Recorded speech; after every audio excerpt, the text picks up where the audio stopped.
Assalamualaikum warahmatullahi wabarakatuh. Perkenalkan nama saya Muhammad Titul Askia dengan NIM 2551601011111002. Di sini saya akan mempresentasikan materi masyarakat madani dan kerukunan umat beragama.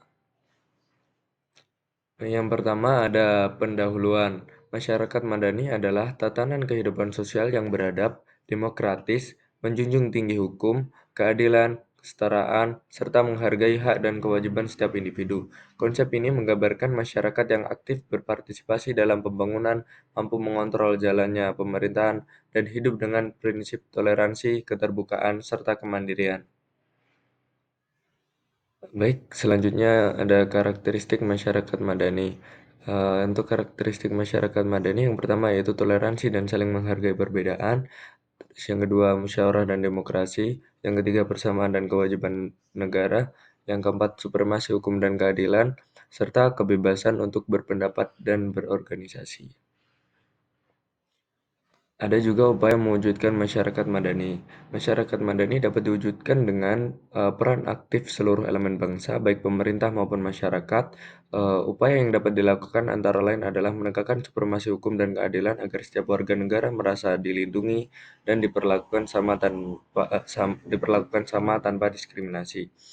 Eh, ada juga penguatan pendidikan karakter dan moral juga penting agar masyarakat memiliki sikap toleransi, saling menghormati, dan menghargai perbedaan. Di samping itu, pemerintah dan masyarakat perlu mendorong pembangunan ekonomi yang berkeadilan sehingga tidak terjadi kesenjangan sosial yang dapat memicu konflik. Untuk selanjutnya ada ukhuwah Islamiyah dan Insaniyah. Yang pertama ada makna ukhuwah Islamiyah. Ukhuwah Islamiyah sendiri memiliki arti persaudaraan sesama umat Islam yang didasari oleh akidah, iman, dan ketaatan kepada Allah Subhanahu wa taala. Ukhuwah ini menekankan bahwa setiap muslim adalah saudara, sehingga harus saling mengasihi, menolong, menghormati, dan menjaga satu sama lain. Dalam ukhuwah Islamiyah, perbedaan suku, bangsa, atau status sosial tidak menjadi penghalang, karena yang utama adalah ikatan keimanan.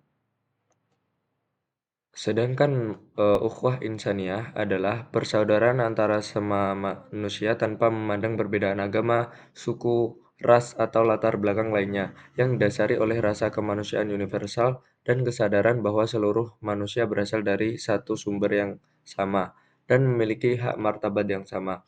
Persaudaraan ini menekankan nilai kasih sayang dan kebaikan terhadap sesama, serta pentingnya harmonisasi dan solidaritas antar umat manusia.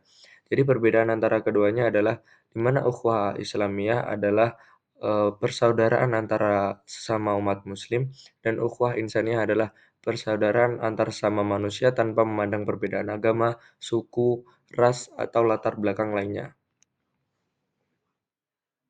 Selanjutnya ada kebersamaan dalam pluralitas beragama. Yang pertama ada makna pluralitas agama, di mana pluralitas agama adalah keberagaman keyakinan yang hidup berdampingan dalam suatu masyarakat. Setiap agama memiliki nilai luhur tentang kemanusiaan, kasih sayang, dan kedamaian. Lalu yang kedua ada prinsip kebersamaan, yaitu yang pertama menghormati perbedaan keyakinan tanpa memaksakan kebenaran masing-masing, menjunjung tinggi toleransi dan saling menghargai, menemukan titik temu pada nilai universal, yaitu keadilan, kasih sayang, persaudaraan, dan perdamaian.